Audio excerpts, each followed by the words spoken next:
नमस्कार, स्वागत है आपका R9 टीवी पर। मैं हूं आपके साथ श्वेता भट्टाचार्य। 6 दिसंबर 1992 को बाबरी मस्जिद का विध्वंस हुआ और एक तरह से उसी दिन राम मंदिर निर्माण की शुरुआत हो गई थी। तत्कालीन मुख्यमंत्री कल्याण सिंह उर्फ बाबूजी से सुनते हैं 6 दिसंबर को कैसा माहौल था और आज जब भव्य मंदिर का निर्माण होने जा रहा है तो बाबूजी के मिजाज कैसे हैं। चलिए साक्षात दर्शन करवाते हैं कल्याण सिंह के। लगभग 5 सदी के संघर्ष के बाद राम मंदिर निर्माण शुरू होने जा रहा है। 5 अगस्त को खुद प्रधानमंत्री मोदी उसका शिलान्यास करेंगे। अगर हम इस पूरे संघर्ष गाथा की बात करें पिछले 30 से 35 सालों की, तो उसमें एक नायक बनकर उभरे हुए थे। इनका नाम है कल्याण सिंह। मुख्यमंत्री थे, अपनी सत्ता गंवा दी, लेकिन राम मंदिर निर्माण की जो हकीकत में शुरुआत हुई वो विवादित ढांचे के विध्वंस के बाद ही हुई थी। इस वक्त हमारे साथ हैं कल्याण सिंह जी। आइए हम सीधे इन्हीं से बात करते हैं और जानते हैं कि क्या कुछ 6 दिसंबर एक ऐसा दिन था 92 में जब आप मुख्यमंत्री थे, तो क्या कुछ माहौल था उस समय, आपने जो निर्णय लिया उस पर आप क्या कहना चाहेंगे? देखिए, 6 दिसंबर 1992 को मेरे पास जिला प्रशासन की ओर से, कलेक्टर की ओर से एक रिपोर्ट आई और वो रिपोर्ट मेरे सामने यहाँ के मुख्य सचिव के द्वारा पेश की गई। उसमें रिपोर्ट में लिखा था कि हमने केंद्रीय सुरक्षा बल की 4 बटालियन मांगी थी, हमको मिल गई हैं। बटालियन वालों ने कहा कि बेटा मजिस्ट्रेट के नहीं जाएंगे, तो हमने मजिस्ट्रेट भी दे दिया है और वो वहाँ से 4 बटालियन चल भी चुकी हैं, लेकिन साकेत महाविद्यालय के पास जाकर के रुक गई है, इसलिए कि वहाँ पर 3-3.5 लाख कार्यसेवकों का जमघट है, वो उनको आगे बढ़ने नहीं दे रहा है। ऐसी स्थिति में हमको बताया जाए कि गोली चलाई जाए या न चलाई जाए। उसी रिपोर्ट में जिला प्रशासन ने ये भी लिखा था कि अगर गोली चलाई जाती है तो भारी रगतपात होगा, बड़ा खून खराबा होगा, बड़ी हिंसा हो जाएगी। मैंने उसी दिन बाकायदा अपने हैंड राइटिंग से लिखित में आदेश किया, मौखिक लिखित में, कि अयोध्या की जो स्थिति आज बताई जा रही है उसमें 3-3.5 लाख लोगों पर गोली नहीं चलाई जाए, क्योंकि गोली अगर चलाई जाएगी तो हजारों लोग मरेंगे, हजारों लोग स्टाम्पीड में, भगदड़ में मर जाएंगे। और चूँकि उस दिन देश के कोने कोने से लोग आए थे, उसका जो रिएक्शन होगा तो प्रदेश में और देश में हिंसा की बड़ी भयंकर लपट उठेगी, वो स्थिति और अधिक दुखद होगी। इसलिए एक भी गोली नहीं चलेगी, एक भी प्राण नहीं लिया जाएगा। अन्य उपाय जो उसको हो सकती हो स्थिति को नियंत्रण करने के लिए सब कर सकते हैं, लेकिन गोली नहीं चलेगी। और मैं आज कह सकता हूँ कि गोली न चलाने के अपने आदेश पर मुझे आज भी गर्व है। मेरे माथे पर किसी कार्यसेवक के प्राण लेने का कलंक नहीं है। और मैं ये कह सकता हूँ कि 6 दिसंबर को 2-3 काम हो गए। नंबर 1, गुलामी का प्रतीक ढांचा गया। नंबर 2, हमारी सरकार गई। नंबर 3, राम मंदिर के बनने का ढांचा ऊपर के सामने आ गया है।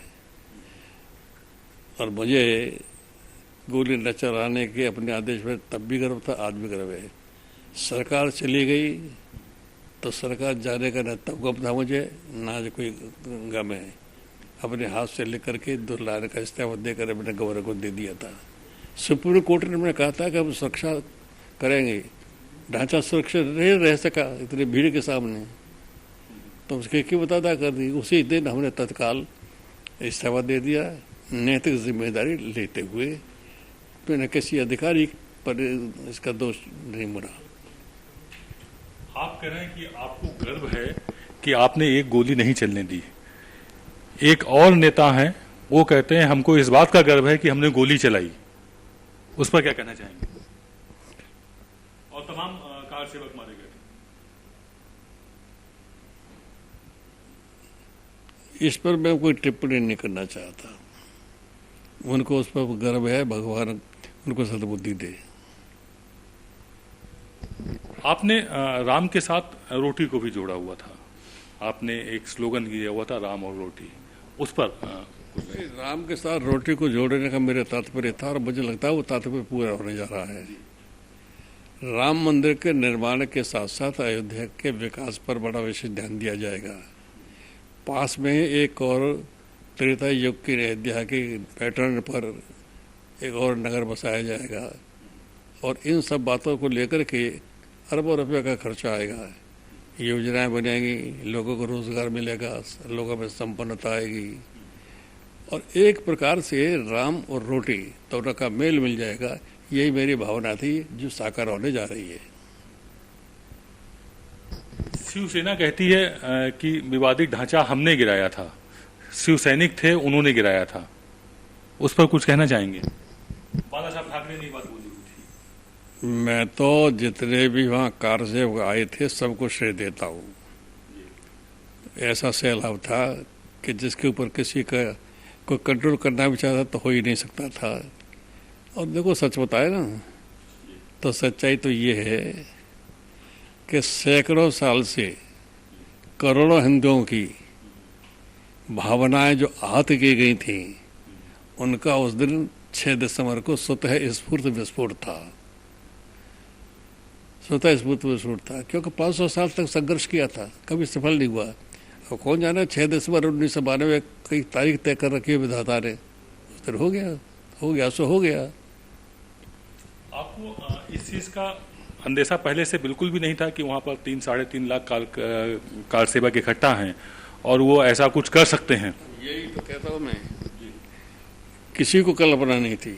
सुप्रीम कोर्ट ने भी कोई संख्या तय नहीं की थी कि इससे ज्यादा लोग नहीं आएंगे। सुप्रीम कोर्ट ने ही तो कार सेवा करने की अनुमति दे रखी थी। और आगे अब ये देखिएगा कि राम के प्रति और राम मंदिर के प्रति कितने लोगों में जज्बात थे, ज्वार था कि 3.5 लाख लोग इकट्ठा हो गए। न कहीं कोई किसी ने ट्रेन चलाई, न कोई बसें चलाई, अपने आप हो गई। तो यही तो उभार था। इसी को तो मैं कहता हूँ कि सैकड़ों साल से करोड़ों हिंदुओं की भावनाएं जो आहत हुई थी, उनकी छाती में गुलामी का ढांचा खड़ा कर दिया था, ये खटकता था, ये उसका स्वतः स्फूर्त विस्फोट था। न इसके पीछे किसी की साजिश थी न कोई प्लानिंग थी।